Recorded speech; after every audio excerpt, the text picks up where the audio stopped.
13h à Louga, le journal à la présentation. Khali Amadou Narfal, Adja Fatou Sarr. Bonjour Khali. Bonjour Adja Fatou. Les titres de ce 13h. Dans l'actualité de ce vendredi, Macky Sall qui a fait sa ziara à la famille omarienne de Louga, 2 journées d'action de grâce vendredi et samedi à l'occasion de la 53e édition de cet événement religieux. Le ciment fausse note dans le concert de mesures sociales du président de la République. Les cimenteries ont pris le contre-pied de l'électricité en augmentant de 3 000 francs la tonne. Et puis alerte à l'eau du robinet à Fass-Boye près de Mboro. Elle est incriminée après l'éclatement d'une épidémie de diarrhée. Nous nous rendrons également sur la route Tambacounda-Bakel. Les chauffeurs et les voyageurs qui vivent le calvaire sur ce tronçon demandent sa réhabilitation. Dans la deuxième partie, nous aurons les sports avec Tanda Khanya. L'invité de la rédaction, ce sera Tomo Gueye, un maire de Djembering qui parle de l'impact négatif de l'avancée de la mer sur l'activité économique, en particulier le tourisme dans sa localité. La revue de presse avec Arona Diouf. Radio Sénégal, l'info en toute responsabilité.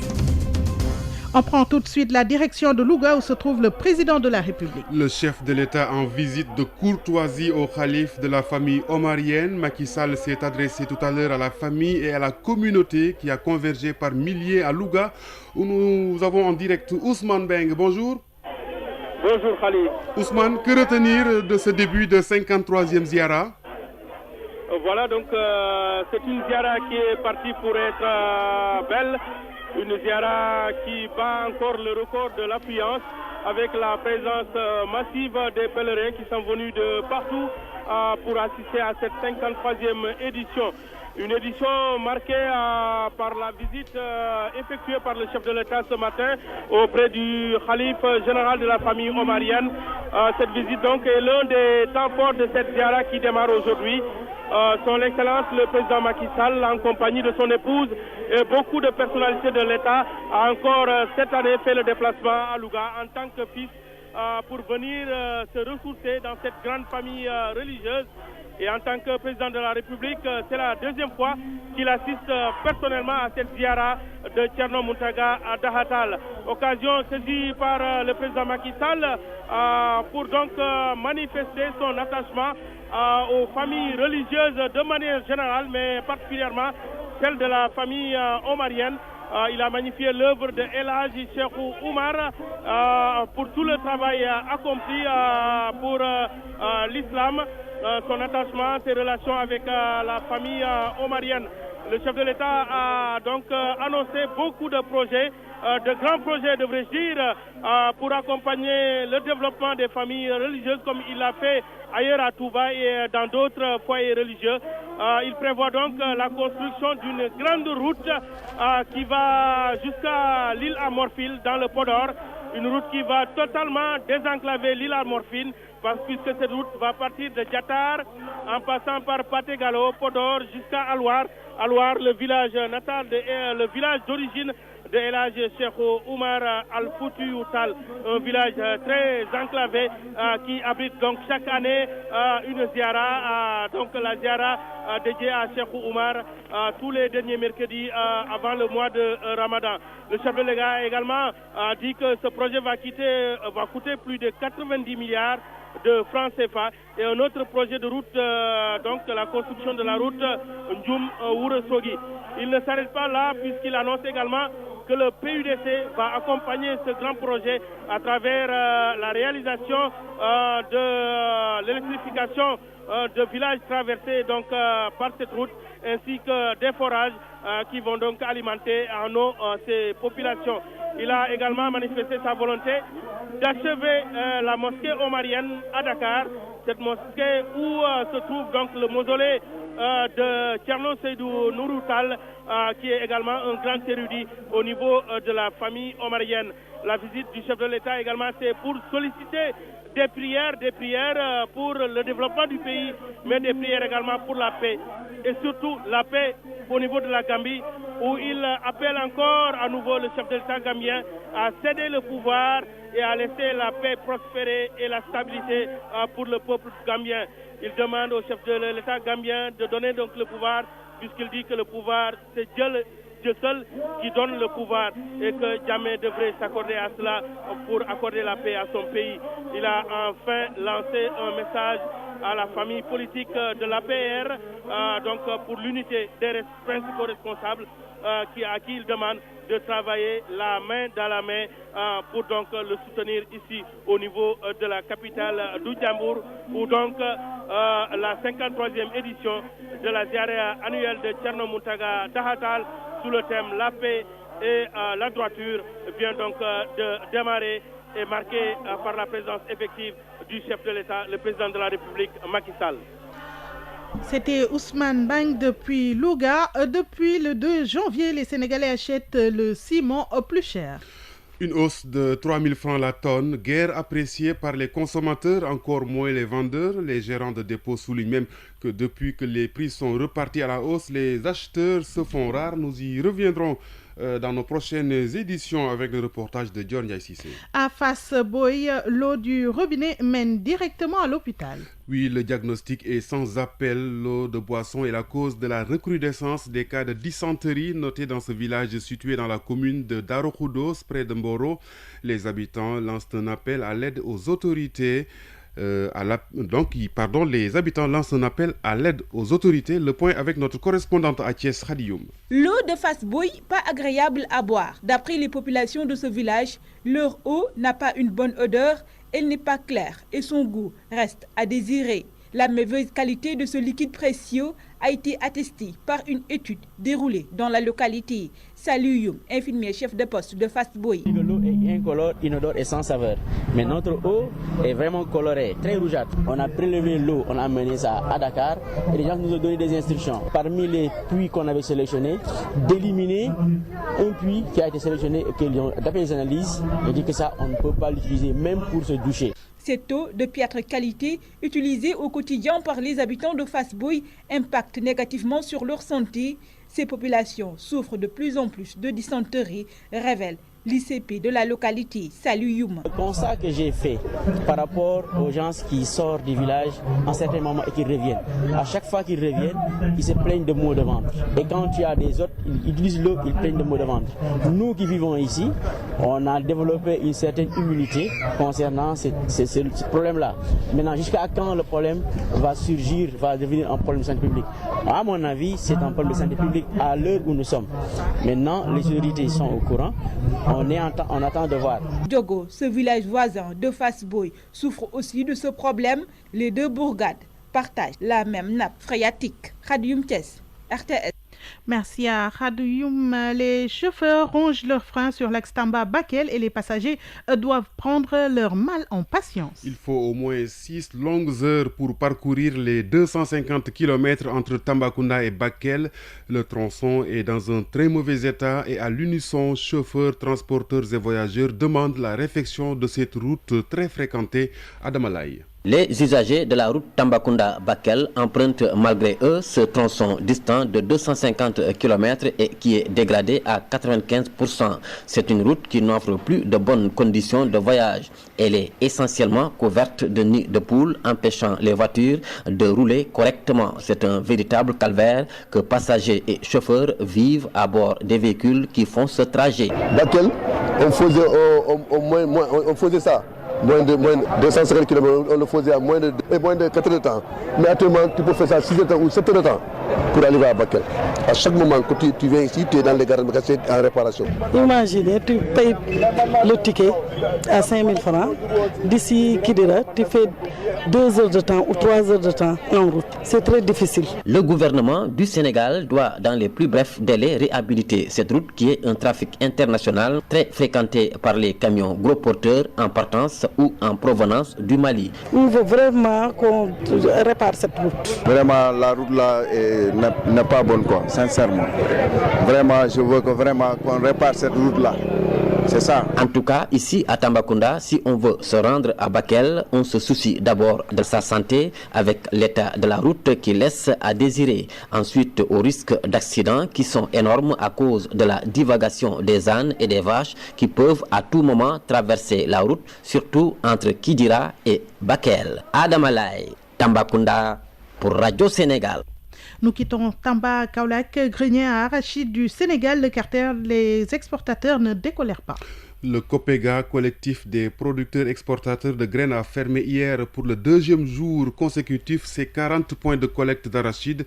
Une grève suivie d'un sit-in pour demander au président Macky Sall de revenir sur la taxe à l'exportation.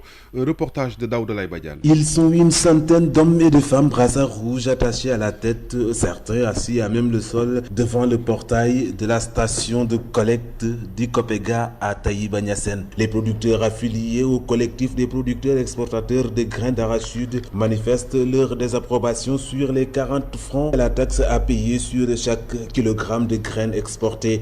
Ils qualifient cette décision de tentative de confiscation de leur gagne-pain. Tamsir Ndiaye, responsable du syndicat des paysans du Sine Saloum. Le gouvernement ne doit pas agir de la sorte. Ça risque de nous entraîner un véritable manque à gagner de 34 milliards.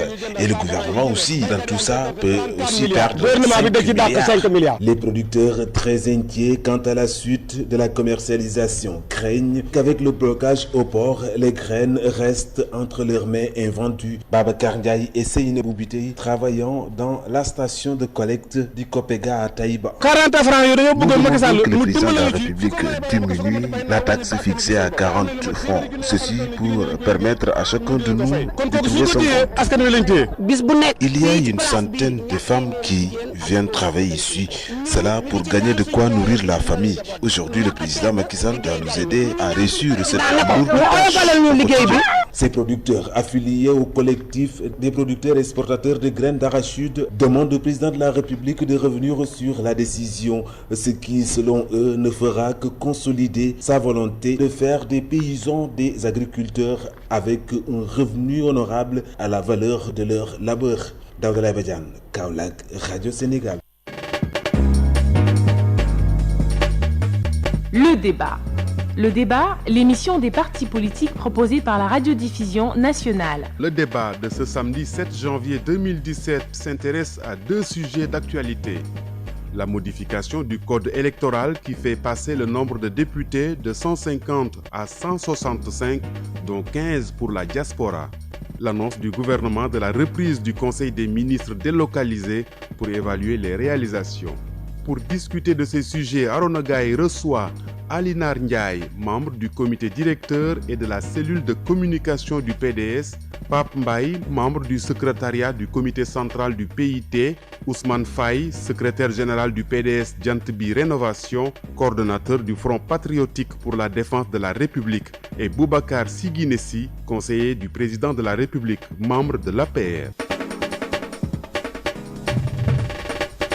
Avant la politique, dans cette édition, une information de dernière minute avec une vive tension qui règne ce matin à l'université Assane Seck de Ziguinchor. Les étudiants ont déguerpi de force les agents du Centre des œuvres universitaires de Dakar, c'est le COUD, qui y officie. Ils réclament l'installation des agents du CROUS, le Centre des œuvres universitaires de Ziguinchor. Je vous propose d'écouter les explications de Malik Niang, porte-parole de ces étudiants. Il est au micro de Alioune Badara Djemé. On a procédé au déguerpissement des agents du COUD qui sont ici à l'université. Parce que nous avons constaté que depuis le mois de janvier, ils sont là et ils sont en train d'inhiber les efforts du CROUS pour démarrer le service minimum ici à l'université Assane Seck de Ziguinchor, ce qu'on a demandé. Et nous voyons que le COUD aujourd'hui ne fait pas ce que nous attendons de lui, c'est de quitter l'université de son propre gré. Comme il ne quitte pas l'université de son propre gré, maintenant nous avons décidé de les chasser de l'université Assane Seck de Ziguinchor. On a confisqué les clés des différents bureaux qui étaient ouverts. Il ne restait que le bureau de Gassama qui refusait quand même de nous donner des clés. Mais nous allons défoncer sa porte pour dégager ses bagages de ces locaux. On attendait des autorités, surtout du ministre Marito Niang qui est le ministre de tutelle du COUD et du CROUS, de gérer la situation. Mais on a vu que le ministre Marito Niang ne gère pas la situation. C'est comme s'il veut que le CROUS échoue. Et nous, étudiants, nous n'allons pas rester bras croisés à regarder que le CROUS, que nous nous sommes battus pendant 3 ans avec 2 sections uniques, des milliers d'étudiants renvoyés de l'université échouent. C'est pour cela que nous avons décidé de prendre les devants pour permettre au CROUS quand même de faire son travail. Voilà, c'était Malik Niang, porte-parole des étudiants de l'université Hassan Sek de Ziguinchor qui ont déguerpi ce matin les travailleurs et agents, surtout des agents du Centre des œuvres universitaires de Dakar qui officiaient là-bas. À leur place, ils demandent qu'il soit installé des agents du CROUS, le Centre des œuvres universitaires de Ziguinchor. Khali, depuis le 2 janvier, les Sénégalais achètent le ciment plus cher. Oui, c'est l'un des titres de cette édition, une hausse de 3 000 francs la tonne. Une hausse pas du tout appréciée par les consommateurs et encore moins les vendeurs. Les gérants des dépôts de ciment soulignent même que depuis que les prix sont repartis à la hausse, les acheteurs se font rares, suivant le reportage de Dior Ndiaye Cissé. Nous sommes dans un dépôt de ciment à la Gueule-Tapée. Des camions qui transportent des sacs de ciment font d'incessants aller et retour. L'augmentation du prix de la tonne de ciment, une hausse qui n'arrange pas les gérants de dépôts de ciment. Depuis son annonce, les clients se font rares. Les clients ne viennent pas. 3 000 à 6 000 à 5 000 francs. On a dit sur les troisièmes du circuit. Nous, on savait que le ciment va descendre, il est augmenté. Très surpris par cette hausse, cet homme venu acheter 10 sacs de ciment s'attendait plutôt à une baisse. On ne peut pas aussi du jour au lendemain augmenter des taxes et sur ce, ces sociétés-là vont répercuter sur la population. Donc sur les prix et tout ça, et ça pose problème. Et du fait de la cherté de la vie et des matériaux de construction, et ça c'est un problème. Pour parer à toute éventualité, les consommateurs réclament la mise en place d'un comité de contrôle des prix du ciment et des matériaux de construction. Il faudra que l'État joue son rôle d'alerte et de contrôle. Et c'est ça qu'on attend d'un État. Un État doit être fort et doit avoir des armes pour arrêter ce genre de choses.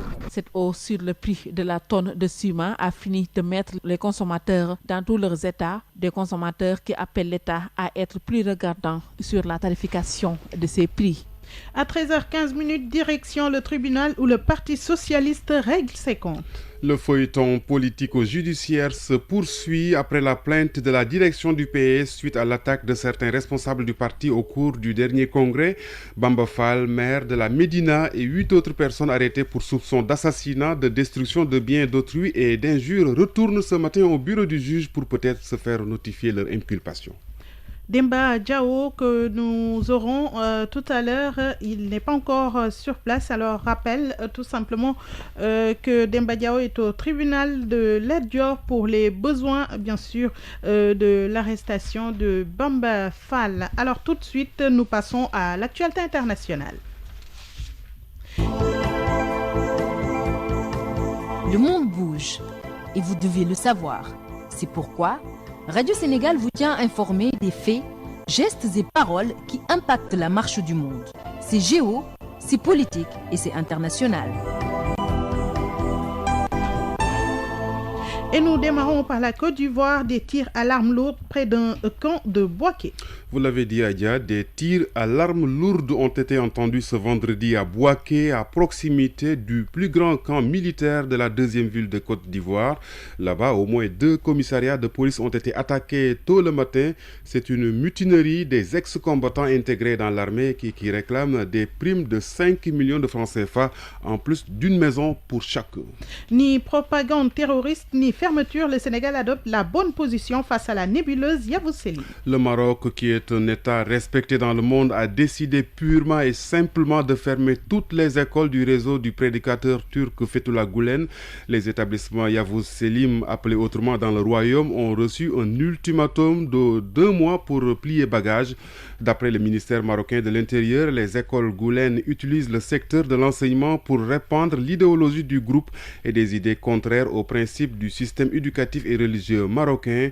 Pour Rabat, les responsables de ces établissements ont ignoré les avertissements du ministère de l'Éducation suite au constat de plusieurs dysfonctionnements. En RD Congo, au moins 15 personnes tuées dans des affrontements intercommunautaires dans le sud-est. Il s'agit de 15 Bantous qui ont trouvé la mort dans une attaque attribuée à des pygmées dans un village de la province de Tanganyika dans le sud-est de la République démocratique du Congo, théâtre de fréquents conflits intercommunautaires. Syrie, la Russie affirme avoir commencé à alléger son dispositif militaire. Cet allègement concerne le prochain départ de la Syrie de son groupe aéronaval. C'est ce qu'ont affirmé des agences russes, citant le chef d'état-major qui dit appliquer les décisions du président Vladimir Poutine. Fin des chartes du vol MH370 dans 2 semaines.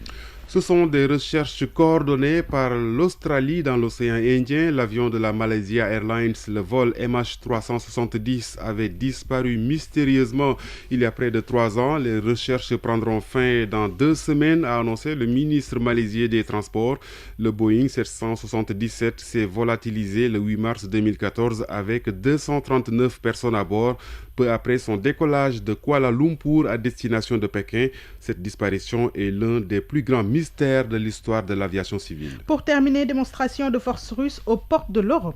Dans le ciel de la Baltique se joue depuis des mois entre avions russes et de l'OTAN une partie de chat et souris digne des grandes heures de la guerre froide. Khali, retour au tribunal de Dakar où nous retrouvons Demba Diao. Demba, bonjour.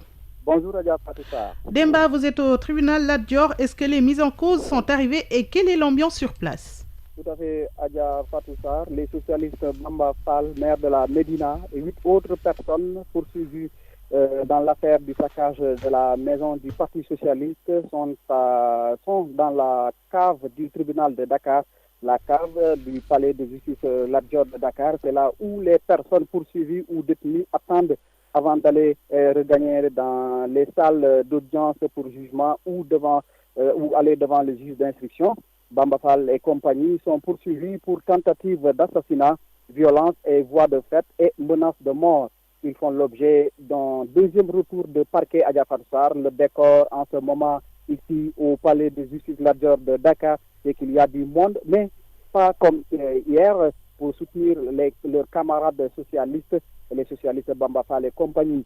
On nous renseigne à Fatoussar que c'est à 16h que l'audience de la première comparution va se tenir au cabinet du doyen des juges Samba Sall, qui a hérité du dossier Adja Fatoussar. L'autre information également, c'est que la députée socialiste que nous avons au téléphone nous a confirmé l'information selon laquelle le procureur a demandé la levée de son immunité parlementaire pour qu'elle puisse être poursuivie dans cette affaire politico-judiciaire des socialistes Adja Fatoussar. C'était Demba Diao en direct du tribunal de grande instance de Dakar. Eh bien, Radio Sénégal est au Gabon et vous y êtes. La CAN 2017 vient chez vous grâce à nos ondes. Du 14 janvier au 5 février, vous aurez tout sur la Coupe d'Afrique des Nations de football. L'équipe de Radio Sénégal sera avec les Lions du foot pour tout vous dire.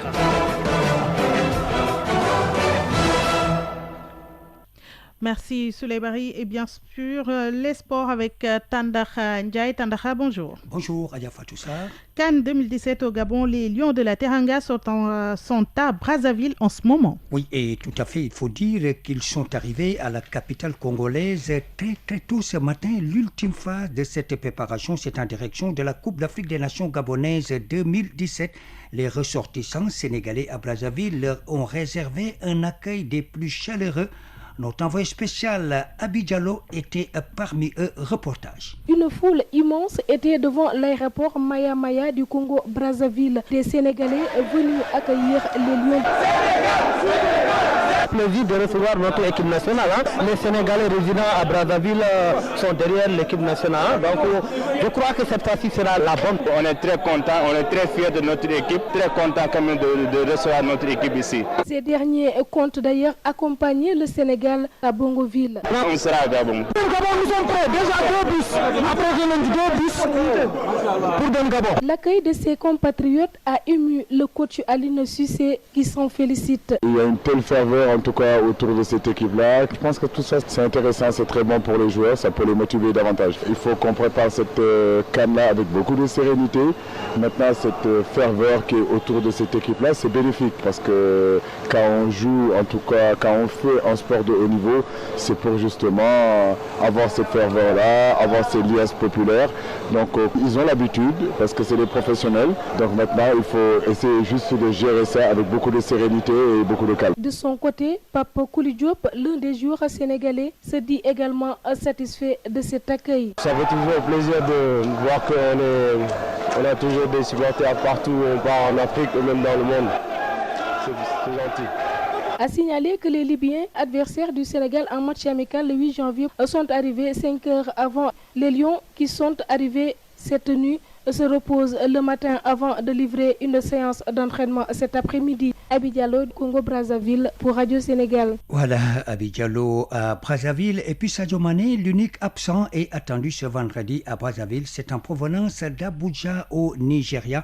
Et je signale que dans ce groupe des 23 Lions du Sénégal pour la CAN gabonaise, 3 reviennent. Il s'agit bien sûr de Moussa Sow, de Cherbeng, mais également de Henri Sévé. Nous les écoutons respectivement au micro de Benoît Badiane. Je m'attendais un tout petit peu, mais après c'est toujours difficile à dire, surtout quand on a loupé beaucoup de sélections. Après c'était pour des blessures, donc c'était pas évident aussi de juger, mais très content d'être là en tout cas, et en tout cas on va vraiment tout faire pour gagner cette Coupe d'Afrique, parce que je pense que le plus important il est là. Je pense que les performances que j'enchaîne avec Saint-Etienne, le fait de jouer aussi la Coupe d'Europe, je pense que c'est des matchs qui sont quand même d'un niveau élevé, et la continuité des matchs, je pense que c'est ça aussi qui a fait que le sélectionneur a fait appel à moi.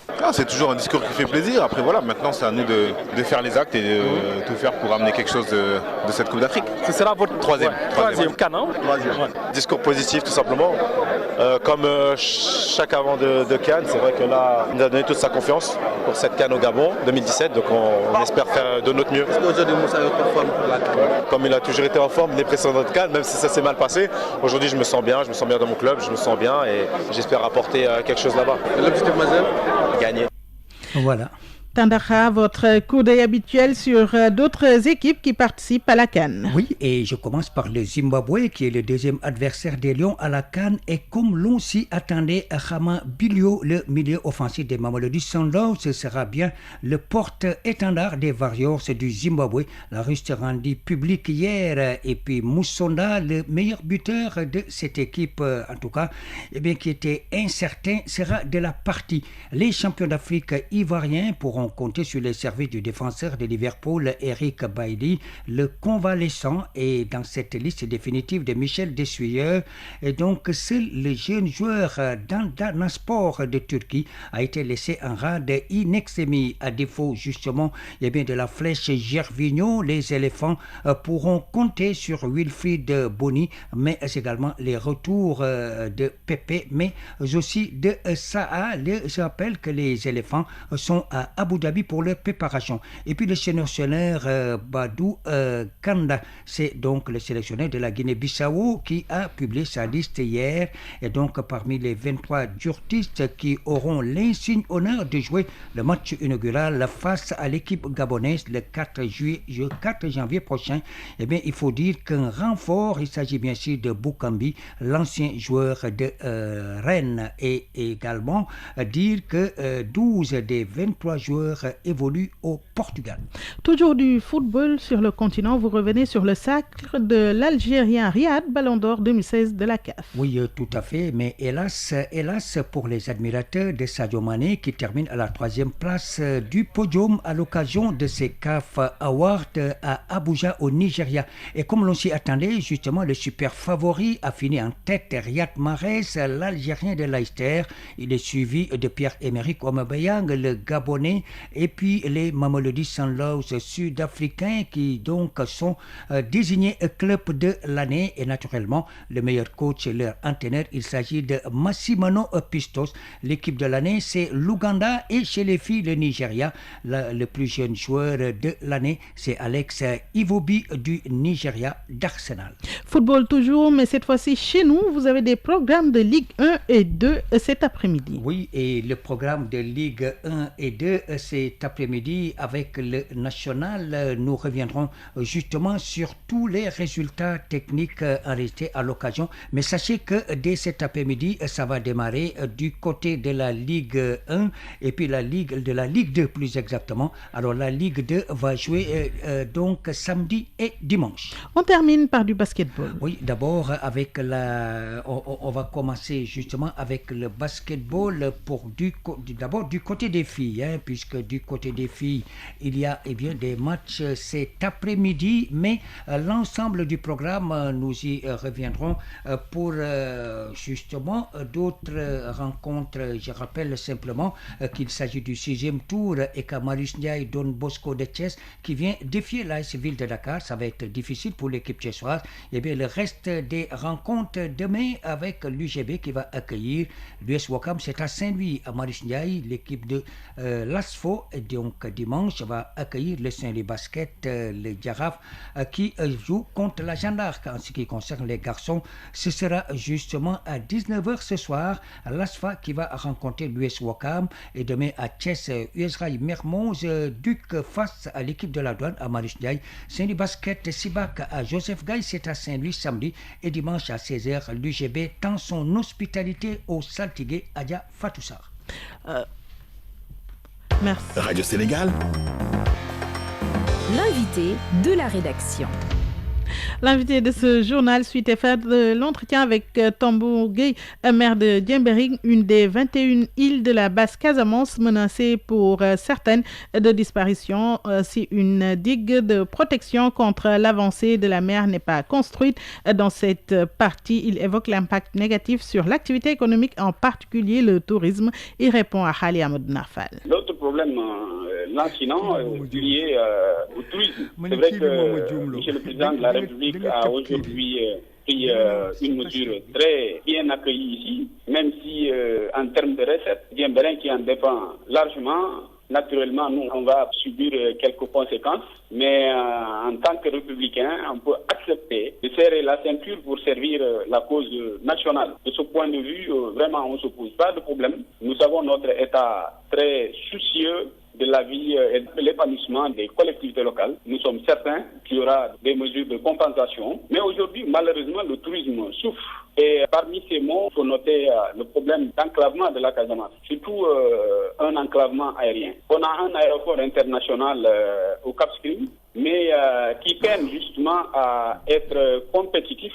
parce que tout simplement, les normes ne sont pas au rendez-vous. Voilà un aéroport international qui peut et qui a l'habitude d'accueillir des vols étrangers, mais malheureusement, il n'y a pas de cuve de kérosène. Point que lorsque un avion quitte Paris pour le Cap Skirring, on lui impose une escale technique à Dakar. Cela implique un coût, mais ça irrite également les passagers. Si bien que très souvent, du fait de ces difficultés de voyage-là, les touristes préfèrent renoncer lorsqu'ils sont intéressés par la destination Casamance. Je voudrais, Tambou Gueye, que vous nous parliez des localités, de la vie des hommes qui sont confrontés et des femmes à ce problème-là. Est-ce que, par exemple, il y a des localités menacées directement de déménagement à cause de cette avancée? Oui, il y a le village de Djogé d'ici à quelques années, malheureusement, va disparaître. Nous avons également Nikin, qui est suffisamment menacé. Alors, Nikin présente quand même un statut particulier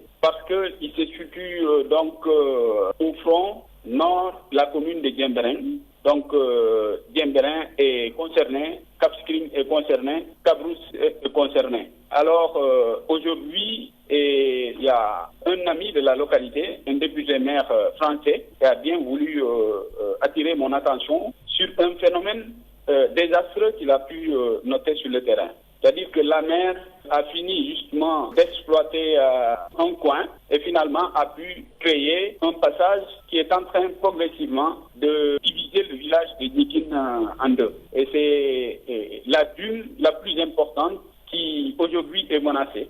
Et lorsqu'elle va céder cette dune-là, immédiatement, Diembéring sera trop exposé. Et à la suite de Diembéring, ce sera le Cap Skirring et ce sera Cabrousse finalement. Voilà pourquoi aujourd'hui, pour être honnête, il n'y a vraiment pas de localité qui est épargnée par ce phénomène-là. On peut tout au plus parler peut-être des degrés d'exposition des villages les uns relativement aux autres. Naturellement, c'est Nikin qui est le plus exposé, c'est Caravane qui fait partie des villages les plus exposés, Wendai et Kachwan également, qui sont quand même des sites touristiques, sont très exposés, mais lorsque ces villages-là seront suffisamment détruits par l'érosion, malheureusement, la suite sera Diembéring et ce sera le Cap Skirring après. Ce serait vraiment l'hécatombe. Voilà pourquoi, encore une fois, nous tirons la sonnette d'alarme pour sensibiliser davantage l'État, ses partenaires, de sorte à trouver une solution diligente mais durable. C'est tout à fait dans l'ordre du possible à cette question qui aujourd'hui compromet sérieusement l'activité qui est l'activité clé de notre collectivité locale. Tombon Gueye, maire de Diembéring, je vous remercie. Je vous remercie beaucoup. Merci à Tombon Gueye, maire de Diembéring, qui revenait sur l'impact négatif sur l'activité économique, en particulier le tourisme dans sa localité. Radio Sénégal, la revue de presse. C'est avec Arnaud Diouf. Le deuxième retour de parquet pour Bamba Fall et compagnie à la une de la presse du jour. Les derniers réglages ont tardé à être effectifs, indique l'Observateur, et c'est dans l'après-midi, explique le journal, que le doyen des juges Samba Fall a hérité du volumineux dossier. Et tout indique, informe Walf Quotidien, que le maire de la Médina et ses acolytes présumés seront placés sous mandat de dépôt aujourd'hui face aux juges. Aujourd'hui, après 2 retours de parquet, Bamba Fall et compagnie attendent leur inculpation, renchérit le Quotidien, qui cite Maître Aïssata Tall Sall, qui estime que le maire de la Médina et ses camarades n'échapperont pas à une inculpation. Dans les détails, l'Observateur Quotidien nous explique que, dans un autre sens, le ministère public a demandé la levée de l'immunité parlementaire de la députée Aminata Diallo pour qu'elle puisse être poursuivie dans le cadre de cette affaire. Et Malick Dieng en fuite, qui a fait l'objet d'un mandat d'arrêt. Ainsi, c'est le choc des ambitions, estime le Quotidien dans son analyse de ces événements au Parti socialiste. C'est le choc des ambitions, mais aussi une guerre asymétrique, indique Sucre Salé, pour qui ce dossier qui échappe au bureau politique du Parti des Verts de Colobane est en réalité un véritable mélodrame où des camarades ont décidé de commettre des camaradicides, un néologisme de mon confrère, au nom de la conquête du pouvoir ou de la préservation de leurs avantages. La Tribune et son biétiste, qui regrette ce qu'il qualifie d'excès, y voit toujours la main du pouvoir. Birima, qui estime que c'est évident que le pouvoir actuel veut freiner l'arrière du maire de Dakar, même si une telle démarche peut être comprise dans un contexte de lutte acharnée, de conservation et de recherche effrénée du pouvoir. Les moyens utilisés, fustige mon confrère biétiste, ces moyens-là dépassent de loin la limite de l'acceptable. Et puis la presse, qui rend hommage ce matin à Abou Bakri Mbodj, le secrétaire général de la rencontre africaine pour la défense des droits de l'homme RADDHO, décédé hier en France.